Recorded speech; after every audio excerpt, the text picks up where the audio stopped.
This video is brought to you by catbeast.com. Design your own custom snapbacks and hats. Quite possibly one of the most slept on brands in performance basketball footwear right now.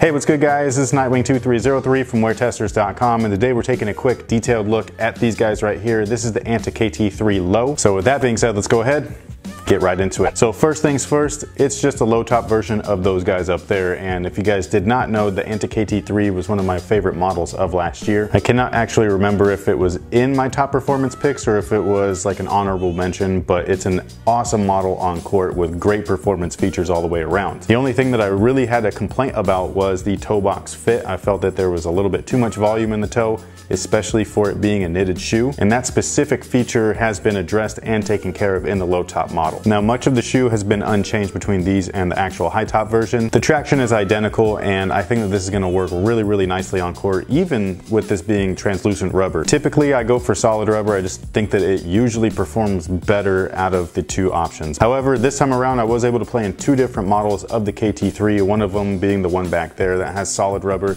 The other one, I can't remember what the colorway was called. I think it was like Get Hot, Stay Hot, something like that, but it had that, you know, bluish pinkish bottom, and those were translucent, and the rubber on those actually performed better in my personal opinion and based off of my experiences. So I have high hopes for these guys. I think that these things are going to work really nicely on court. The tooling setup offers a lot of mobility, but still offers some torsional support as well with the TPU plate. Cushioning hasn't changed either. We still have the Anti-Eve setup from the KT3, and if you have not tried Anti-Eve, I highly recommend it. It's very comfortable while still being responsive. Now, the knitted upper material has changed slightly. The most notable difference is obviously the collar height, these being a low top versus those guys back there being more of a high top. But the one real change is right here at the toe box area. They opened it up and made it more ventilated than it is on the actual high top model, much like it is on the KT Light, or whatever this is called, the trainer version. And for those of you wanting some sort of comparison as far as feeling goes between these two, just because I happen to have them in hand, these guys are definitely more bouncy in terms of cushion, whereas these are plush but still stable. If we're talking about actual performance, like what I'd rather play in, personally, I'd actually pick something like this. I just feel it's a little bit more well balanced. I love the bouncy stuff, but I don't like it to be too bouncy. Just like I like firm setups, but I don't like them to be too firm. So I think that if you have a nice balance between the two,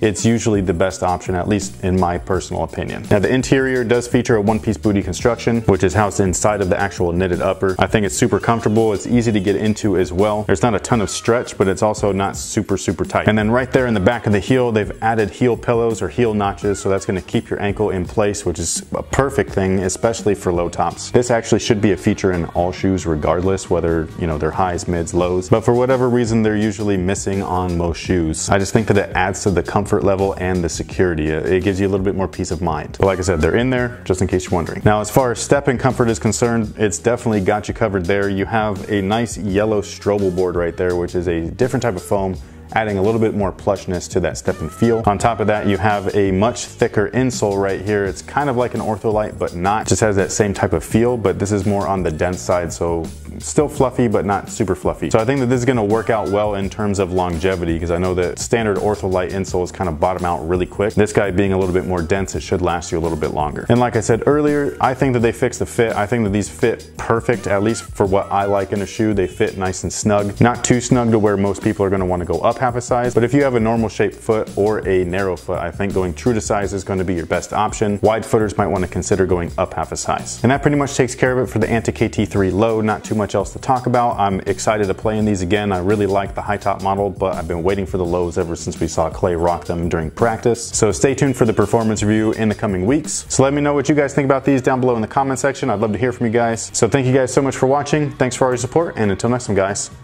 have a good one.